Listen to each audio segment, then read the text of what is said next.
अलदन तंजीम के साथ पाकिस्तान तहरीक इंसाफ हुकूमत क्या करना चाहिए, क्या जवाब है?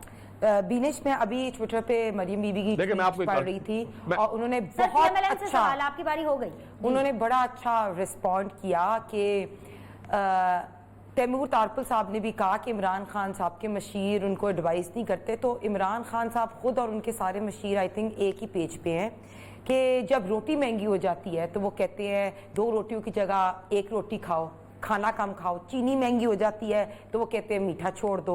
इसी तरह पेट्रोल महंगा हो जाता तो कहते हैं गाड़ी पे ना जाओ, बाइसिकल पे जाओ। खवातीन का खुदा ना खास्ता कोई रेप हो जाए या हरासमेंट हो तो वो कहते हैं घर बैठो। इसी तरह आज इन्होंने आके ये कह दिया कि सब्र करें। मेरी बात सुने, एक चीफ एग्जीक्यूटिव है, उनको चाहिए कि मुल्जिमान को कटहरे पे खड़ा करे और उनको हमें रिपोर्ट दे। ये नहीं कहना चाहिए कि भाई ये इनसेंसिटिव, इन्होंने कहा कि वो बिल्कुल इनसेंसिटिव नहीं है। आई 100% मौत हुए सब लोग, सबको डेथ पेनल्टी थी। हिना बताएं लोगों को डेथ पेनल्टी हुई है, सब लोगों को इबरतनाक सजा दी गई है उनको।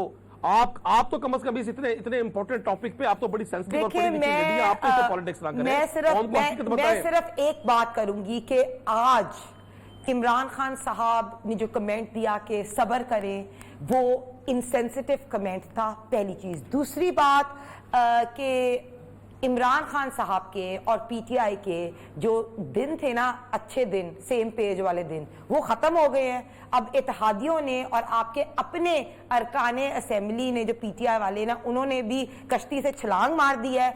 और अब फवाद चौधरी साहब को याद आ गया है कि ऑपोजिशन से हम इलेक्टोरल रिफॉर्म्स की बात कर लें, जब आपके 2 बिल जो है वो रिजेक्ट हुए। तो ये बात जो है ना, वक्त चेंज होता है, इसको कहते हैं मकाफाते अमल। आज मुल्क के चीफ एग्जीक्यूटिव को इसलिए बुलाया गया क्योंकि 20 अक्टूबर के फैसले पर अमल दरामद नहीं हुआ। तैमूर तारपुल साहब, पाकिस्तान पीपल्स पार्टी क्या सोचती है कि 20 अक्टूबर को जो फैसला दिया गया, जिसके मुताबिक आर्मी चीफ हो, DGISI हो, चौधरी निसार हो उस टाइम के, और परवेज खट्टर साहब जो CM हो, उनके खिलाफ कार्रवाई होनी चाहिए कि नहीं होनी चाहिए? बिल्कुल जी, उनके खिलाफ कार्रवाई हो या ना हो, पर उनसे आके बैठा के पूछना तो चाहिए कि हम जो कर रहे हैं, हम क्या करने जा रहे हैं। बड़े अफसोस के साथ बिनिश, जो पूरी दुनिया को भाषण देता था कि घबराना नहीं है, घबराना नहीं है, आज वो बहुत घबराया हुआ लग रहा था। वो घबरा गया है और उसे घबराना बहुत पहले चाहिए था, क्योंकि ये अवाम तो इसके आने के 100 दिन के अंदर ही घबराना शुरू हो गई थी।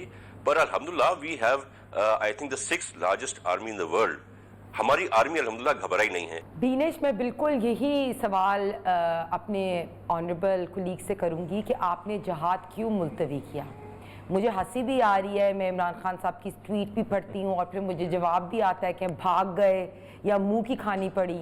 तो जहाद क्यों मुलतवी किया आप बता दें। सुबह तक तो आप कह रहे थे कि जहाद करना है, वोट डालना, तो एकदम जो है वो जहाद मुलतवी कर दिया। असल बात ये है कि जो सेम पेज की आप बात करते थे, जब अब आपका सपोर्ट सिस्टम ख़त्म हुआ तो अब क्या हुआ?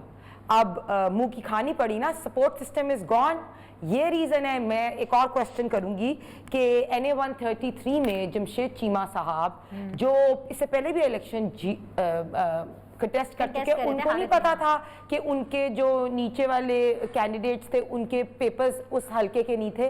तो आंसर इसका एक ही है कि आपका सपोर्ट सिस्टम जो है ना वो ख़त्म हो गया है। तो अब आपके जो लोग हैं वो आपको सपोर्ट नहीं कर रहे, तो जो सेम पेज का जो पेज है ना उसको फाड़ के फेंक दें।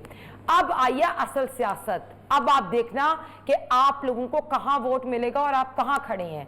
जो आपके इत्तेहादी है ना वो भी आपको यही कह रहे हैं कि हम आपके साथ नहीं खड़े। यहाँ तक कि आपके एक शौकत तरीन साहब को सीट इनकी जो सेनेट की है, इनके जो सारे फैसल जावेद, अयूब आफरीदी, वो लोग भी कह रहे हैं हम क्यों करें, इमरान खान तो पता नहीं दोबारा आना है ना आना, हम भी अपनी सेनेट की टिकट हारेंगे। तो ये होती है आपका रियलिटी चेक। जो हम कहते थे ना कि मकाफाते अमल, अब आपको पता चल गया है कि मियां नवाज शरीफ की सियासत सिर्फ पास्ट की नहीं थी, प्रेजेंट की नहीं, फ्यूचर की भी वही है। अभी भी आप अवाम में जब जाते हैं ना तो मियां नवाज शरीफ साहब का वोट है।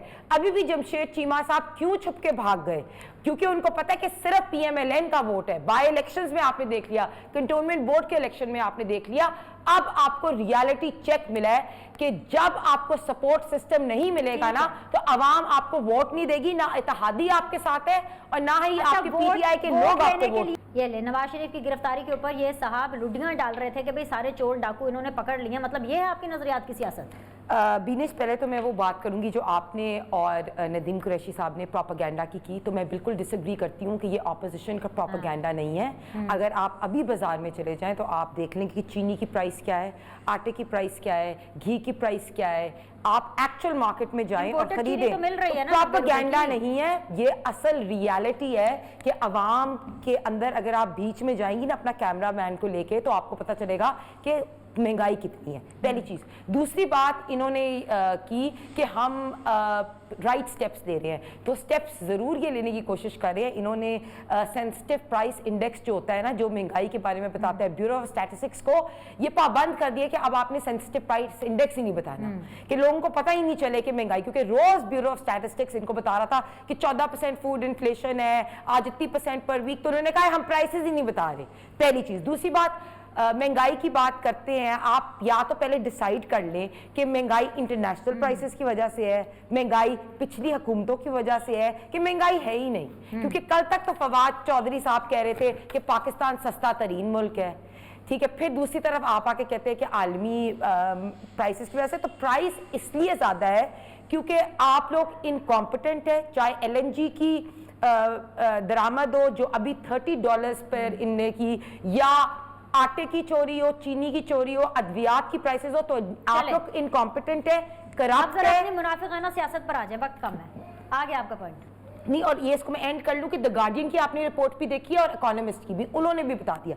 दूसरी बात बिल्कुल, और ये मैं ऐड कर लूं कि जो इदारा शुमारियात है जो हर हफ्ते जो है वो महंगाई की रिपोर्ट देता है, हुकूमत ने उसको मना कर दिया कि वो महंगाई का जो इंडेक्स जो रिपोर्ट है वो जारी नहीं करेगा। दूसरी सेकंड बात, जो बिल ऑपोजिशन ने कल नेशनल असेंबली में दिया वो बहुत अच्छा बिल था, and I totally agree on this कि जो लोटो के अगेंस्ट जो स्टैंड होना चाहिए वो बहुत फर्म होना चाहिए।